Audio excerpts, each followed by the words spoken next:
అసలు ఈ ఆధ్యాత్మిక మార్గంలోకి ఎలా వచ్చారు? అసలు ఇంటర్మీడియట్ టైంలో ఇలా 2-3 సార్లు ఫ్లక్చువేషన్స్ వచ్చాయి నాకు. అంటే ఇలా కూర్చొని రోజుకి అరగంటతో మొదలుపెట్టిన ధ్యానం 10 గంటల వరకు వెళ్ళింది. 10 గంటల పొద్దున కూర్చుంటే సాయంత్రం వరకు కూర్చుని నాకు అంతే. నువ్వు డ్యాన్స్ చేసిన తర్వాత ఆటోమేటిక్గా ధ్యాన స్థితిలోకి వెళ్ళడం లాంటివి జరుగుతుంటాయా? చేయడం జరుగుతుంటాయి. తెలియకుండా ఒక టైంలో ఎక్కడున్నా కూడా తెలియదు. ఎగ్జామ్స్ అప్పుడు కూడా ఎగ్జామ్ పేపర్ నాకు ముందు తెలిసిపోయేది.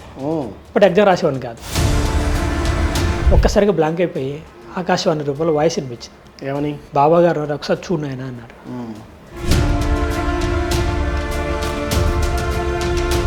యోగులు హిమాలయాల్లో తపస్సు చేస్తారు, ఇది చాలా సాధన చేస్తూ వస్తుంది, నీకు సహజంగా వచ్చిందంటే నీకు ఏదో పూర్వజన్మ సుకృతం ఉందని అని చెప్పారు.